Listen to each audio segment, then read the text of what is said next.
नमस्कार, special broadcast में आपका स्वागत है। मैं हूं रविंद्र चौहान। सैकड़ों साल पहले बीमारियों से ठीक होने के लिए लोग कुछ विशेष प्रकार के व्यायाम करते थे। ईरान और यूनान में सैकड़ों साल पहले शारीरिक शिक्षा के लिए सुविधाएं मौजूद थी, लेकिन मेडिकल साइंस के विकास और आधुनिकता के चलते सैकड़ों सालों तक इसे महत्व नहीं दिया गया। अब भारत में शारीरिक शिक्षा को काफ़ी महत्व दिया जा रहा है। स्कूलों, कॉलेजों और विश्वविद्यालयों में शारीरिक शिक्षा के पाठ्यक्रम चलाए जा रहे हैं। उचित पोषण, खेलकूद और सही दिनचर्या शारीरिक शिक्षा के भाग हैं। शारीरिक शिक्षा आज करियर के रूप में भी अवसर दे रहा है। शारीरिक शिक्षा के महत्व और अवसर पर बात करने के लिए हमारे साथ आज मौजूद हैं डॉक्टर पुलेन दास, जो Lakshmibai National Institute of Physical Education में असिस्टेंट प्रोफेसर हैं। पुलेन दास शारीरिक शिक्षा से जुड़े देश विदेश के सेमिनारों में भाग ले चुके हैं। साथ ही असम क्रिकेट एसोसिएशन के सर्टिफाइड पिच क्यूरेटर भी हैं। आपका स्वागत है पुलेन दास। ये खास मौका है जहां हम बात करेंगे कि शारीरिक शिक्षा के तहत क्या क्या बातें आती हैं, और असम की अगर हम बात करें तो आज शारीरिक शिक्षा में हम कितना आगे बढ़े हैं और कितनी जागरूकता की आवश्यकता है। नमस्कार, मुझे बुलाने के लिए नॉर्थ ईस्ट लाइव चैनल को मैं धन्यवाद देना चाहूँगा। मेरा नाम, जैसे आपने बताया, डॉक्टर पुलेन दास। मैं एक असिस्टेंट प्रोफेसर हूँ Lakshmibai National Institute of Physical Education Sonapur स्थित, और इस हमारे जो मेन ब्रांच है वो ग्वालियर शहर में है, जो मध्य प्रदेश में है जी। फिजिकल एजुकेशन एक ऐसा विषय है जो आप जैसे मॉर्निंग उठने के बाद हम ब्रश करते हैं, इसमें किसी को कोई कंपल्सरी नहीं है, लेकिन कोई रूल भी नहीं है, लेकिन हम करते हैं जी। तो ऐसा ही है, part and parcel of our life physical education and specially sports, game and sports. इससे क्या होता है, जैसे आप हमेशा फील्ड में या आप अपनी बॉडी को जब आप फील्ड में लेके जाते हैं या एक्टिविटी करते हैं, कसरत करते हैं, आप कुछ व्यायाम करते हैं, तो आपकी शरीर में जो रक्त संचालन होता है वो बहुत बढ़िया होता है, और उसी वजह से और आपकी जो शरीर की संतुलन, बैलेंस, जिसको हम फिजियोलॉजी में होम्योस्टेसिस बोलते हैं, वो संतुलन बरकरार रहते हैं, और आपकी शरीर शारीरिक रूप से, मानसिक रूप से, देन आप इमोशनली आप बहुत स्टेबल होते हैं। इसीलिए फिजिकल एजुकेशन और स्पोर्ट्स साइंस ये एक कंपल्सरी, और it should be a part of our life since morning to evening.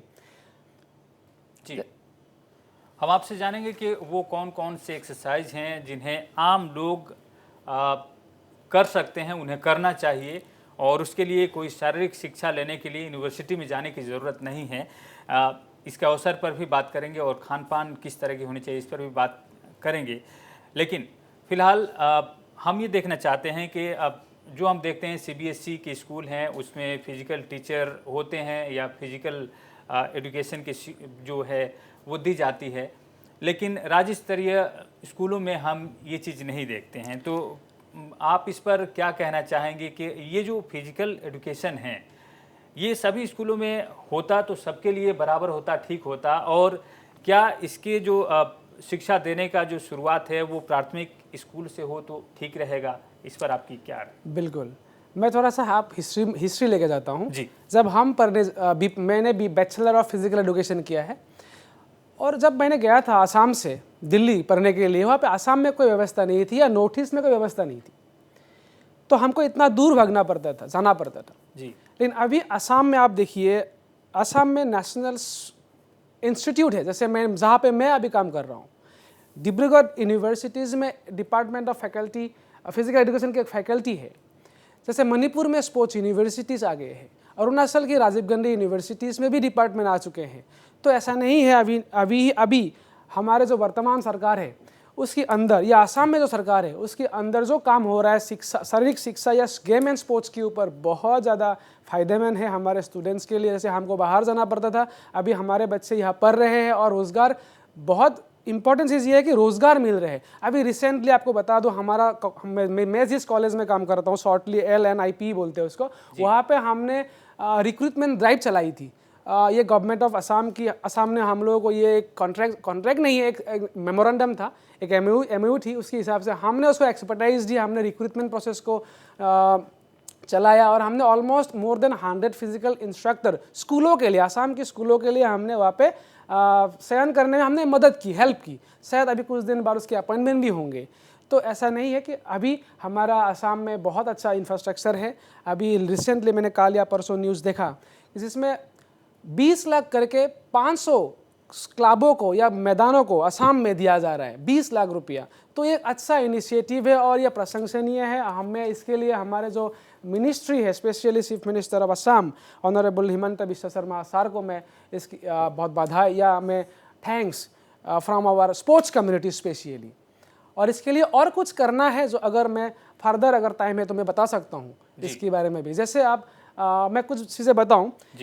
स्कूलों में अभी तक कंपलसरी नहीं है, फिर भी रिसेंटली मैंने देखा कि सेबा ने निम्न स्तर प्राइमरी स्कूलों में फिजिकल एजुकेशंस को लाने के लिए कोशिश कर रहा है और उसमें पाठ्यक्रम भी सिलेबस भी बना रहा है। और लेकिन ये जानना ज़रूरी है कि उसमें पाठ्यक्रम के साथ साथ क्या उसमें फिजिकल इंस्ट्रक्टर या शारीरिक निर्देशक भी रिक्रूटमेंट होंगे या नहीं होगा, कौन सा लाएगा उसको। जनरली हम देखते हैं गवर्नमेंट स्कूल में फिजिकल एजुकेशन एक क्लास दिया जाता है लेकिन उसको कोई मैथ्स टीचर या साइंस टीचर से काम चला लेते हैं। ऐसा ना हो ये हम गुजारिश करेंगे। मैं आपको और एक चीज़ बता दूं, जैसे गुवाहाटी यूनिवर्सिटी, बोडोलैंड यूनिवर्सिटी और डिब्रूगढ़ यूनिवर्सिटी, ये हमारे प्रमुख 3 यूनिवर्सिटी है स्टेट असम में स्पेशली। उसमें गुवाहाटी यूनिवर्सिटी प्रमुख है, पुराना है, लेकिन उसमें कोई स्पोर्ट्स की डिपार्टमेंट अभी तक नहीं है। अगर गुवाहाटी यूनिवर्सिटी ऐसा कोई इनिशिएटिव ले जिसमें एक डिपार्टमेंट हो जाए, उसमें हम बच्चों को उसमें क्वालिटी प्रोडक्ट हम प्रोड्यूस कर पाए वहाँ पे और बच्चों को बाहर ना जाना पड़े और यहाँ पे रोज़गार मिले, यहाँ पे शिक्षा मिले, मैं गवर्नमेंट को, स्पेशली इस गवर्नमेंट को मैं गुजारिश करना चाहूँगा आपकी इस प्लेटफॉर्म के माध्यम से। जी, आपने जैसा आपने कहा कि शुरुआत आपको बाहर से करना पड़ा और वो सुविधाएं यहाँ पर उपलब्ध नहीं थी, नॉर्थ ईस्ट के बाहर आपको जाना पड़ा, वहाँ से आपने ट्रेनिंग ली और तब आप यहाँ पर से अपनी सेवाएं दे रहे हैं। आप वैसे लोग जो इस क्षेत्र में आना चाहते हैं, अपना करियर बनाना चाहते हैं, उनके लिए क्या भविष्य आप देखते हैं? क्या ये जो रोज़गार हम जो कहते हैं कि शारीरिक शिक्षा के साथ रोज़गार भी मिल रहा है, क्या रोज़गार के अवसर एक समान से उपलब्ध हैं अगर कोई इस क्षेत्र में अपना करियर बनाना चाहता है तो? देखिए, मैं मेरा एग्जांपल देता हूँ। मैं एज ए असिस्टेंट प्रोफेसर का काम कर रहा हूँ एक नेशनल लेवल कॉलेज में। उसमें मेरा टीचिंग एंड कोचिंग मेरा अपॉर्चुनिटीज़ है। कोई एक अगर मैं चाहूँ तो मैं कोचिंग में भी कन्वर्ट कर सकता हूँ। अगर मेरे पास डिप्लोमा है, जिसको हम डिप्लोमा बोलते हैं, डिप्लोमा इन स्पोर्ट्स, तो मैं कोचिंग में मैं कन्वर्ट हो सकता हूँ। ऐसा नहीं है कि स्पोर्ट्स में ओनली फिजिकल एजुकेशन टीचर ही बनना है, आप एक परफॉर्मर भी बन सकते हैं, एक कोच बन सकते हैं, निजी कोचिंग सेंटर भी चला सकते हैं। आप एक स्विमिंग, अगर आपने योगा, आपने अच्छा डिप्लोमा की, योगा के ऊपर आपके पास नॉलेज है, तो आप एक प्राइवेट आप एक संस्था खोल के भी अपना रोजगार वहाँ पे आप फ़ायदा ले सकते हैं और आप सोसाइटी को भी सर्विस दे सकते हैं। जी, अब हम आपसे जानेंगे कि जो शारीरिक शिक्षा जो स्कूलों, कॉलेज और यूनिवर्सिटीज़ में दी जाती है, उसके लिए आमतौर पर क्या ज़रूरतें होती हैं? आप शुरुआत में क्या बताते हैं छात्रों को, सीखने वालों को कि शारीरिक शिक्षा के लिए क्या ज़रूरी होता है? क्या उसमें खान पान एक बहुत महत्वपूर्ण रोल प्ले करता है? फिज़िकल फिटनेस की डेफिनेशन यही है कि आप फिज़िकल एजुकेशन या फिटनेस ऐसा चीज़ें है जैसे आप फिज़िकली, मेंटली, सोशियली आप हेल्दी होना बहुत ज़रूरी है। ऐसा नहीं है कि आपके शरीर में कोई डिजीज़ नहीं है, आप हेल्दी, ऐसा नहीं है जी। तो इसीलिए आपको सब चीज़ें ध्यान में रखना चाहिए, खान पान से लेके फिजिकल एक्टिविटी के लेके। जैसे मैं एग्जांपल देता हूँ आपको, आप एक एडल्ट जैसे more than 18 years of age, उसको मिनिमम 150 मिनट्स वर्कआउट वीकली करना बहुत ज़रूरी होता है। और उसको आप जो खान पान की बात करते हैं, जैसे हम कार्बोहाइड्रेट्स और प्रोटीन्स की परिमाण को हम बढ़ाना चाहिए और उसमें फैट्स की परिमाण थोड़ा कम करनी चाहिए सो दैट हम हेल्दी रहे। फैट्स हमारा शरीर के लिए इतना सही नहीं है। और जब आप स्पोर्ट्स में जा रहे हैं जिसमें बहुत सारा ऊर्जा की ज़रूरत है, एनर्जी और स्ट्रेंथ एंडोरेंस की ज़रूरत है, उसमें आप फैट्स से आपको इतना ज़्यादा पावर नहीं मिलेंगे। आपको प्रोटीन्स, मसल्स बिल्डिंग के लिए प्रोटीन चाहिए होगा, आप इंस्टेंट एनर्जी के लिए कार्बोहाइड्रेट की बहुत ज़रूरी होंगी। तो आपको फैट्स कम और ये दोनों चीज़ें जो बेसिक एलिमेंट्स हैं न्यूट्रिशंस की, ये दोनों बहुत ज़रूरी है अलॉन्ग विथ योर एक्सरसाइजेस। जी, डॉक्टर पुलेन, आगे हम बात करेंगे कि फिजिकल जो एजुकेशन है इसमें असम को कैसे आगे बढ़ना चाहिए और आम लोगों के बीच में किस तरह से जागरूकता लानी चाहिए। लेकिन फिलहाल वक्त एक छोटे से ब्रेक का।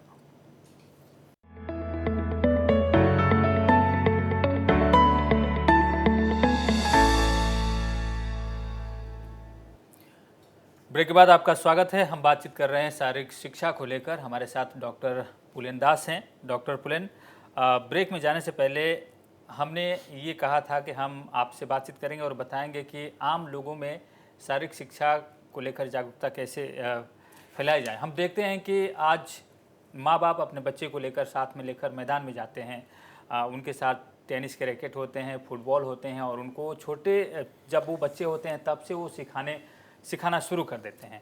लेकिन उन बच्चों को सही स्कूल मिले, सही जगह मिले, सही ट्रेनिंग सेंटर मिले, ये कैसे पता चलेगा कि उनके लिए स्कूल भी उपलब्ध है और वो उन जगहों पर कैसे पहुँचे?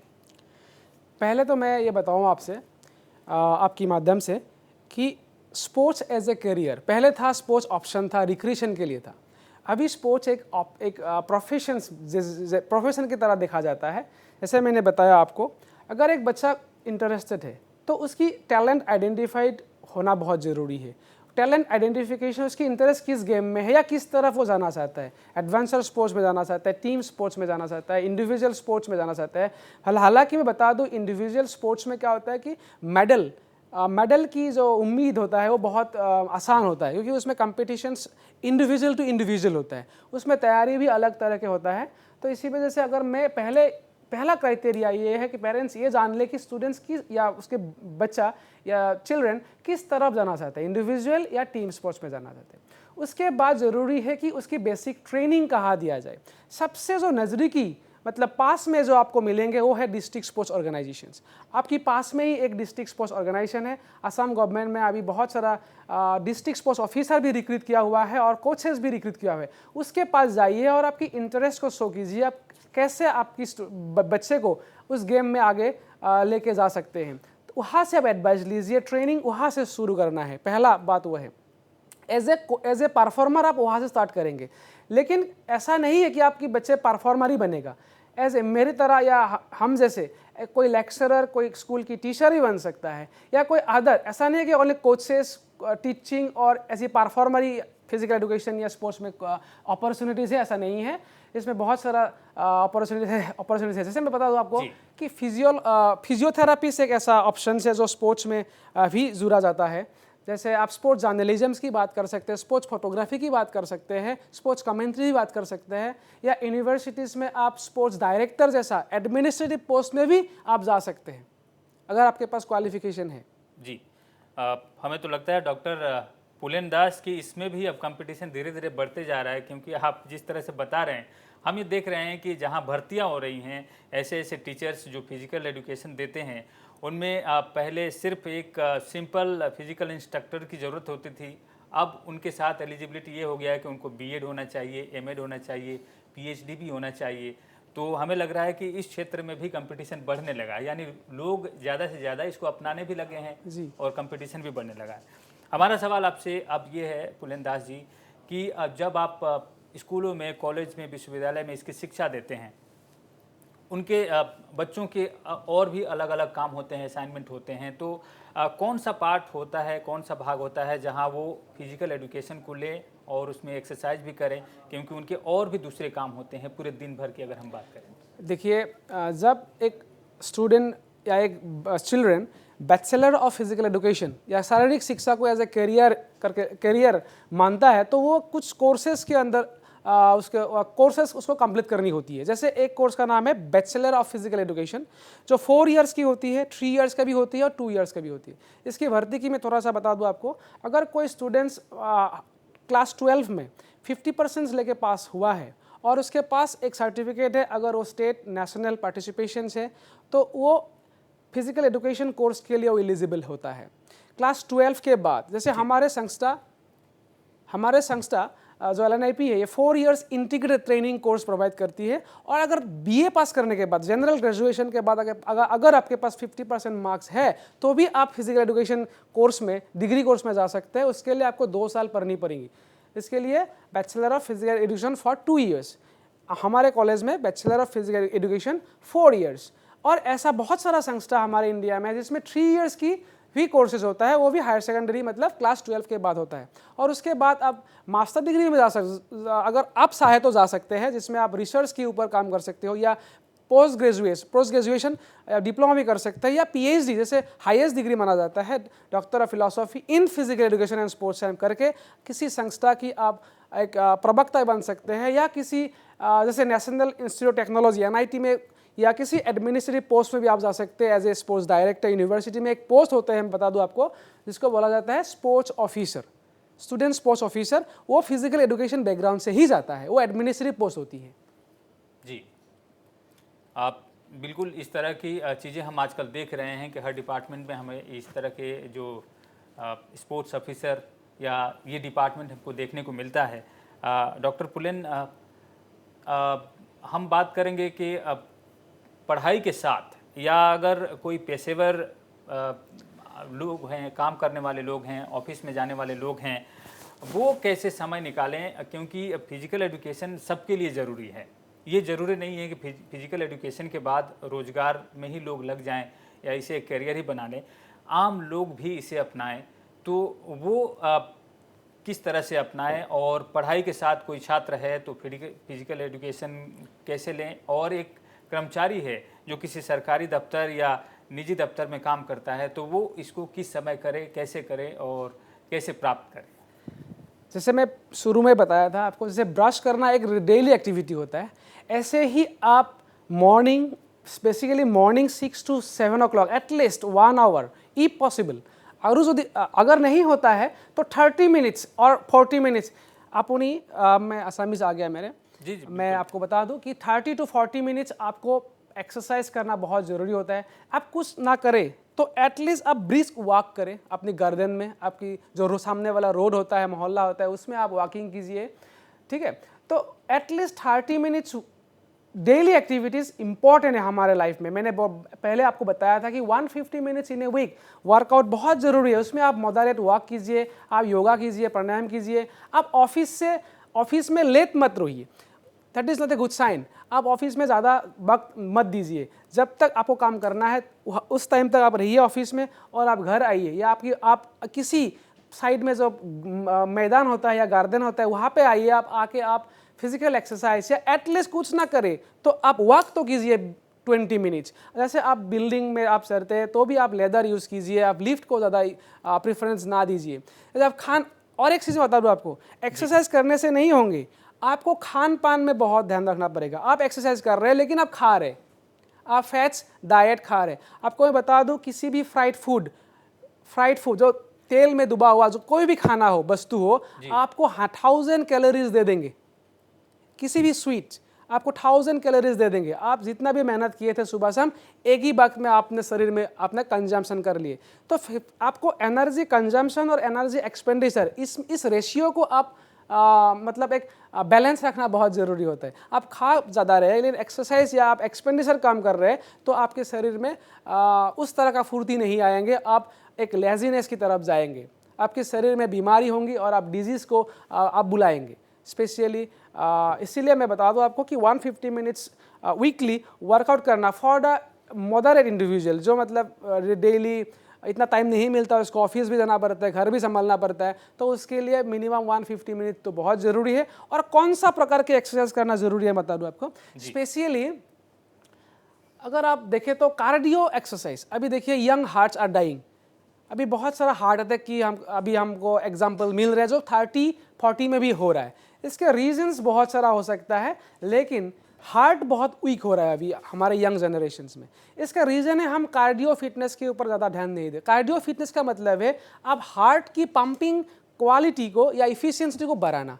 इसके लिए आप क्या करना पड़ेगा, minimum 8 hours, minimum 8 kilometres per hour speed से अगर आप रनिंग करेंगे, एटलीस्ट 30 मिनट्स या 1 आवर्स, उसमें आपकी कार्डियो की पंपिंग होगी, हार्ट की पंपिंग होगी, उससे ब्लड की सर्कुलेशन बहुत अच्छा होगा, और हार्ट जो मसल, इंटरनल जो मसल्स होता है, उस मसल्स की डेवलपमेंट होगी, स्ट्रेंथन आएगा, और जो आप हमारे आर्टरीज होते हैं, वेन्स होते हैं, जो ब्लड चैनल बोला जाता है उसको, उसके थ्रू ब्लड अच्छा से ट्रांसपोर्ट होंगे, और हार्ट अटैक जैसा डिजीज़ को हम आसानी से वहाँ पे क्या कर सकते हैं, ख़त्म कर सकते हैं, जड़ से ख़त्म कर सकते हैं, along with some sugar patients like diabetic.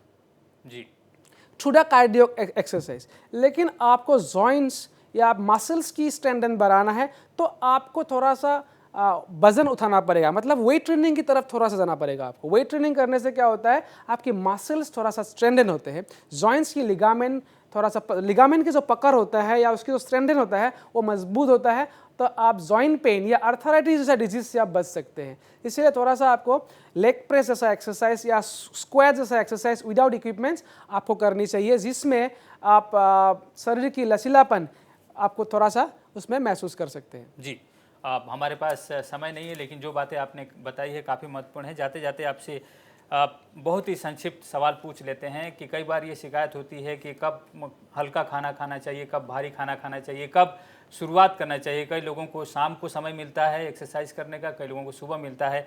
इसके बारे में अगर आप सटीक जानकारी दे दें। हाँ, मैं क्विकली आपको बता दूं, मॉर्निंग ब्रेकफास्ट जो है वो हैवी होनी चाहिए। It's like king size breakfast होनी चाहिए। इसमें सब तरह की आपको होनी चाहिए, खाना होना चाहिए, लेकिन उसमें नॉन वेज नहीं होनी चाहिए। फ्रूट्स और सलाद, जो रॉ वेजिज होता है वो ड्राइवर फूड बोला जाता है उसको। ड्राइवर फूड जितना आप खाए इतना बढ़िया है। ड्राइवर फूड का मतलब ये होता है जैसे सलाद होता है ड्राइवर फूड। फ्रूट्स, एप्पल को छोड़ के आप जितना भी फ्रूट्स है आप खाइए। आप पोटैटोस को छोड़ के आप जितना वेजिटेबल्स है आप उसमें रख सकते हैं। उसके बाद आपके खाना होंगे, अगर आप राइस रोटी खाना है वो खा सकते हैं। देन लंच में भी आप ऐसा होता है कि लंच में भी आप ड्राइवर फूड सबसे ज़्यादा खाएं, जैसे सलाद जैसा फ्रूट्स आप ज़्यादा से ज़्यादा खाएं। That food which contain lots of water actually है ना, ऐसा फूड आपको खाना चाहिए। और रात को क्या होना चाहिए, रात को खाना बिल्कुल स्किप कर देनी चाहिए। स्किप का मतलब ये है कि अगर आफ्टर 6 o'clock कम ना की बराबर, और आफ्टर 6 के बाद तो खाना ही नहीं चाहिए। जी, बहुत बहुत धन्यवाद पुलेन दास, आपने यहाँ जो जानकारी दी है काफ़ी महत्वपूर्ण है। हमें लगता है कि दर्शकों ने ये नोट किया होगा और हम सब के लिए फ़ायदेमंद है। आप हमारे साथ कार्यक्रम में शामिल हुए, बहुत बहुत धन्यवाद। हमारे साथ बने रहने के लिए तमाम दर्शकों का भी धन्यवाद। नमस्कार। Thank you.